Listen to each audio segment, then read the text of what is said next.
both two rows 1 and 2 have to have like 2 ones, and then the row has like has to have 1 1. But why? So the fourth row has to have no ones, but the third row has to You mean here? Yeah. So this is the difference. This is REF, but that is REF. But to answer our question today, you may not need to go there. This is why I'm just demonstrating you. You can stop here to answer questions. Okay, so that is the unique one. Okay, so if you do that, it is easier for me to mark the paper because it's unique. But if you have error, you lose marks. Okay, but this is not unique. You may have different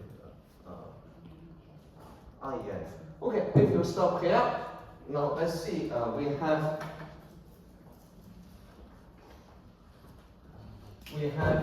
3 leading ones. Okay, that also has 3 leading ones because they are rule equivalent. Okay, so then the number of leading ones is the rank of the matrix. And so now here, rank of A now equals to 3. And it is less than 4. 4 is the number of columns. So then these 4 vectors are not linearly independent. They are linearly dependent. Okay, so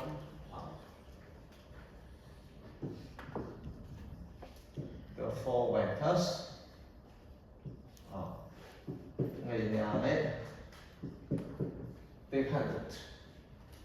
Okay, so now you answer the first question, determine they are linearly dependent or independent, because the rank does not equal to the number of columns of the matrix, and so the column vectors are linearly dependent. Okay, so the second part, we want to find a basis for the space spanned by these 4 vectors. So then we do the same here. So this is the algorithm of finding a basis for a subspace spanned by a given set of vectors, the same as finding the common space of the matrix A. So this second part is just the same as find the dimension of the common space of the matrix A. Matrix A is this one. You put the vectors together. And so then what you should do is, you see here, you may not have this part A. You may be given 4 vectors, you're asked to do this directly.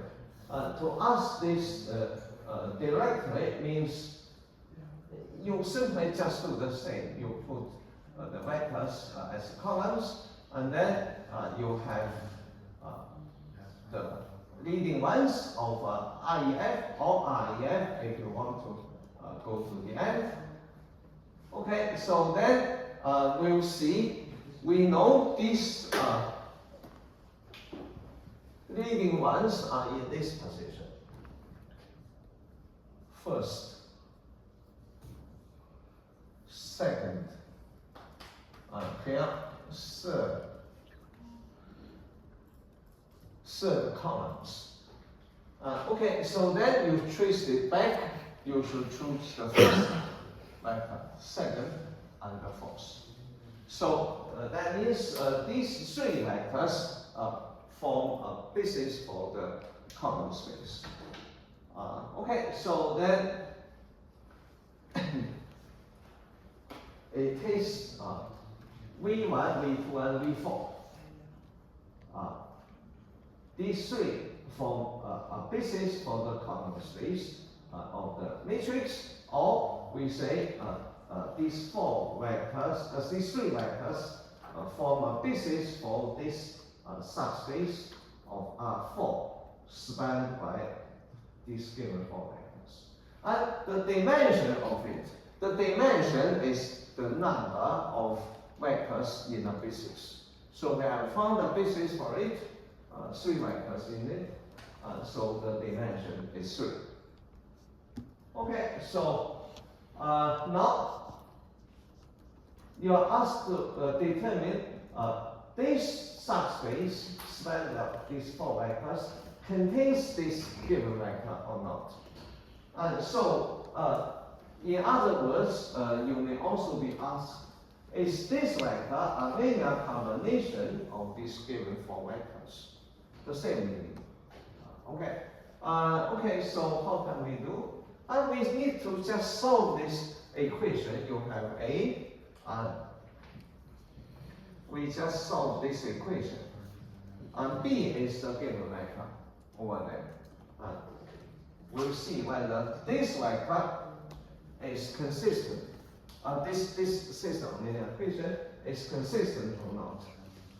Does it have a solution or not? Yes? For this question, instead of using A, could you use just the first, second, and fourth, and you would have the same solution? If you just use the 3 vectors instead of the 4 in the matrix, the 3 independent vectors, and you would get the same solution. Yeah. Oh. Yes. Okay, so yeah, because it is a linear combination of these four vectors, but since the 3 of them is the basis, any linear combination of these four vectors must be a linear combination of the basis vectors. Okay, so then you will have the same result. Yes. But here, since we have already got this, now we can just try to. Okay, so then to check this is true or not. The answer is no, but how? Okay, so now let's augment it here. Augment it by this new matrix, new column matrix 1, 1, 2, 0. 1, 1, 2, 0. Okay, so now let's see what we have done here. The operation, you should apply the same operation here. And for this one, we apply, we multiply the first row by -2 added here. So the first row by -2, -2 added here. So this will be 0. No change, this will be 0, right? So then you add this one here. And so you add this one here. This is, okay, so now from here to here, we actually multiply the second row by -2 added here. -2 added here, -1. -1, and the rest, no change. No change.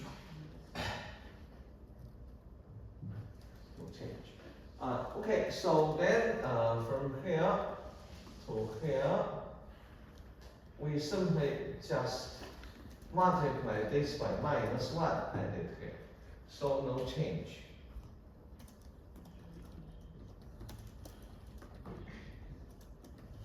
-1, 0, 1, 1. So now we have a trouble as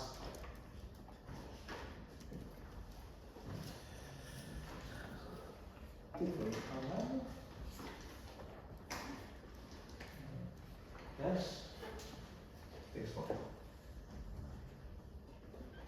This tells us we do not have solution because this corresponds to 0 equals to -1. Because here 0 times x1 is 0, 0 times x2, 0 times x3, 0 times x4.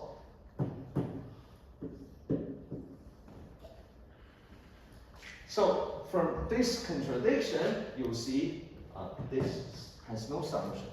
If it has no solution, we know this vector is not in the subspace. Okay, so find equations that the components of vector B and R4 must satisfy for it to be in the subspace W.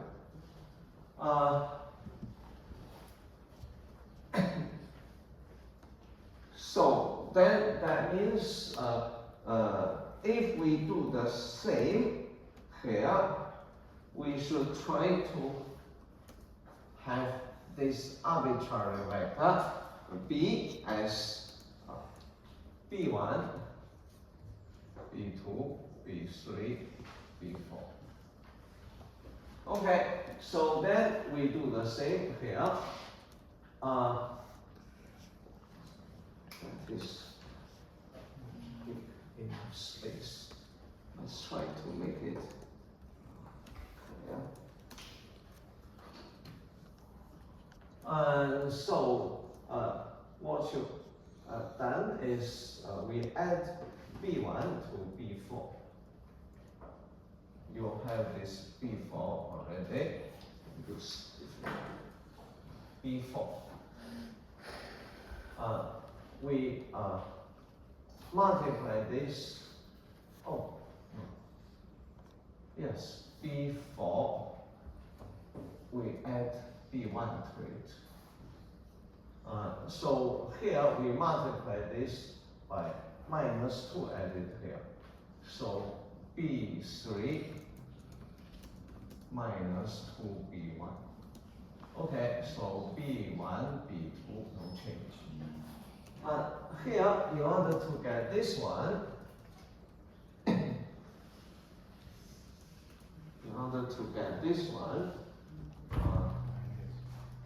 we keep this B1, keep this B2, keep this B3, B1. Here we multiply this by -2 added here. So here is B4 plus B1 minus 2B2. 2B2. Okay, so then finally you get this one. Okay, so then B1, B2, B3 minus 2B1. We multiply this by -1 added here. So then you have B4 plus B1 minus 2B2. Multiply this by -1 added here, minus B3 plus 2B2. So in order to make solvable, this number should be 0, because otherwise we have 0 equals to non-zero. So to make AX equal to B consistent, we need to have this 0. This 0 means, you see here, B1 plus 2. Do that have any error here? Seems there's some error there. B1, B2, B3, B4. Add B1 to B4. No problem. And then multiply this by -2 added here. B3 plus -2B1. Okay, so then multiply this by -2 added here. B4 plus B1, okay. -2 B2 here.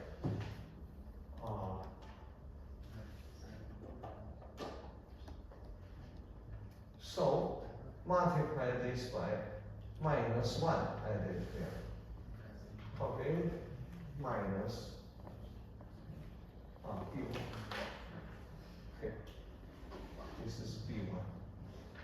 Okay, no problem. So all we need now is to have 3 B1 minus 2B2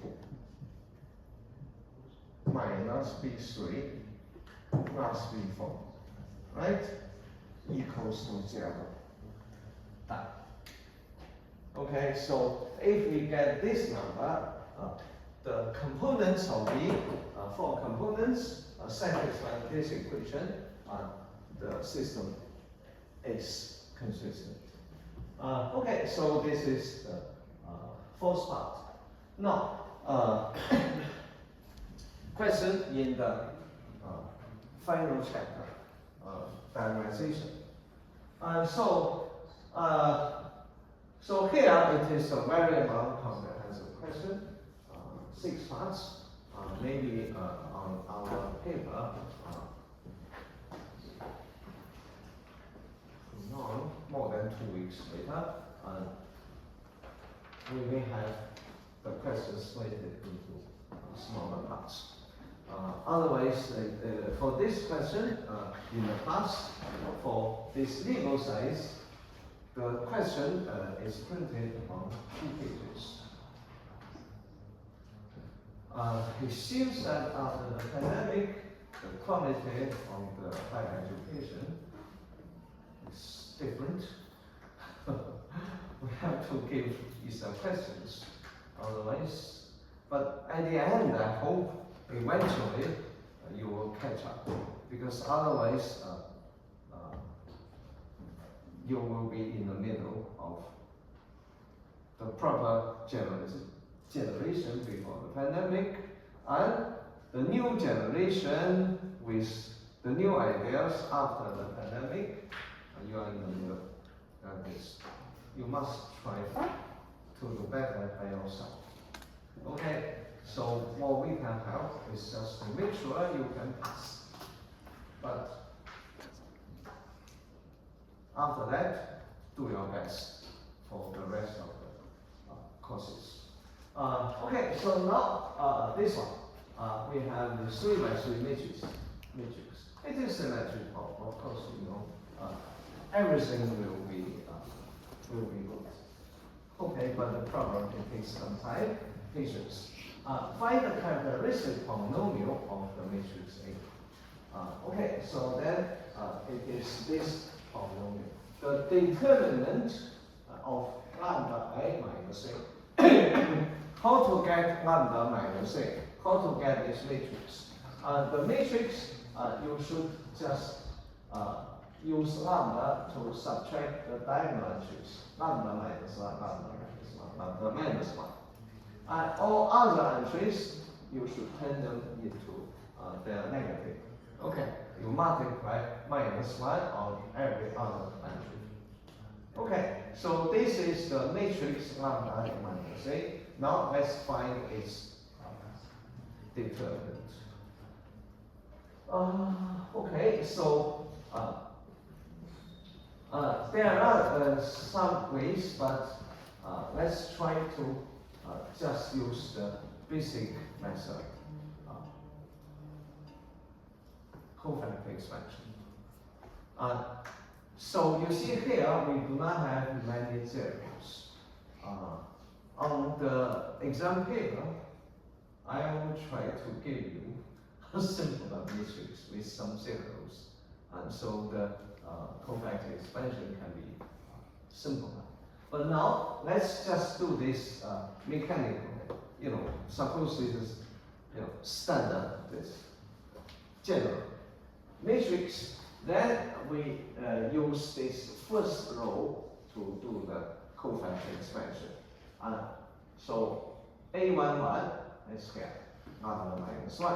And then delete this row, delete this column, multiplied by the determinant of this part. So that it is this one. Okay, lambda minus 1 times lambda minus 1. minus the product, which is 1.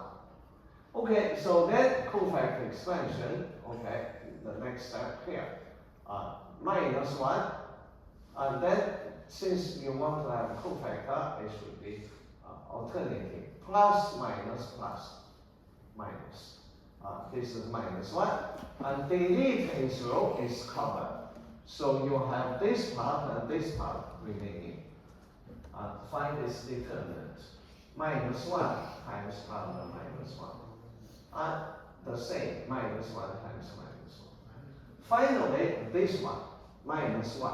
So plus, minus, plus. You see the sign, plus omitted, minus, plus. Minus 1, delete A0 is common. You have this part. Its determinant, product, minus this one, so minus 1 plus minus 1. So now don't forget all these brackets. If you do not have brackets, you may have a different answer. You have to be very careful. Okay, so then now computation, simplify it. So here you should have lambda minus 1 times lambda minus 1 squared. That is this first term. So here you have all the constants and the linear term lambda, you compute it. Finally, you get this one. So expand this, you get this one, and then cancel minus 1 with 1. You have lambda cubed minus 3 lambda squared. Lambda squared is common factor, lambda minus 3 times lambda squared. So you factorize it, you get the eigenvalue. Okay, find the eigenvalue. Okay, so eigenvalue, the first one, lambda 1 equals to 3, lambda 2 equals to 0. Okay, so these two roots. Okay, so now the question, now we have found the matrix lambda 1, 3, lambda 2, 0. Now the next question, for each eigenvalue, we have two eigenvalues. For each of them,